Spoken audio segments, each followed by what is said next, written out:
আমি সেদিন রাতে শুধু তাড়াতাড়ি বাড়ি ফিরতে চাইছিলাম।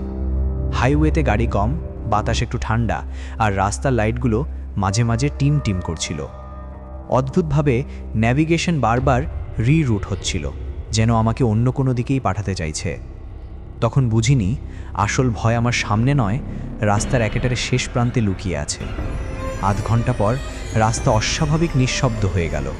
ডান দিকে ঘন জঙ্গল, বাঁ দিকে ফাঁকা কাঁচা জমি, আর মাঝখানে শুধু লম্বা এক কালো রাস্তা। হঠাৎ একটা মোড়ে ঢুকে পড়লাম, যেটা ম্যাপে দেখাচ্ছিলই না। প্রথমে ভাবলাম শর্টকাট, কিন্তু কিছু দূর পর মনে হলো রাস্তা যেন আমাকে আগেই চেনে। তারপর সামনে দূরে হেডলাইট দেখা গেল। খুশি হলাম, অন্তত আরেকটা গাড়ি আছে। কিন্তু যত এগোলো তত বুঝলাম গাড়িটার মডেল অদ্ভুত পুরনো, যেন ৮০-র দশকের কোনো পুরনো সিনেমা থেকে বেরিয়ে এসেছে। চালকের জানালা দিয়ে একটা মুখ দেখা গেল, কিন্তু গাড়ির ভেতর কোনো নড়াচড়া নেই। গাড়িটা আমার পাশ দিয়ে যাওয়ার সময় এক বরফ শীতল অনুভূতি রেখে অন্ধকারে মিলিয়ে গেল। ভাবলাম পুরনো গাড়ির শৌখিন কেউ হবে। নিজেকে বুঝিয়ে শান্ত হলাম। তারপর এলো দ্বিতীয় গাড়ি, ঠিক একই। তারপর তৃতীয়। তিনটারই নম্বর প্লেট ঘষা, মুছে যাওয়া, যেন কারো ইচ্ছায় অদৃশ্য করে দেওয়া হয়েছে। আমার আঙুল কাঁপতে লাগলো। অনুভব করলাম আমি সাধারণ রাস্তায় নেই। হঠাৎ মোবাইলে নেটওয়ার্ক উধাও।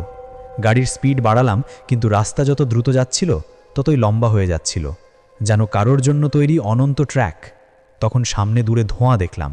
ধোঁয়ার ভেতর থেকে একটা মানুষের অবয়ব হাত নাড়তে নাড়তে এগিয়ে আসছে। ব্রেক চাপার সুযোগ পেলাম না। কাছে যেতেই দেখলাম একটা মানুষ, কিন্তু মুখটা পরিষ্কার নয়, ধোঁয়ার মতো ঝাপসা, যেন অস্তিত্বটাই অসম্পূর্ণ।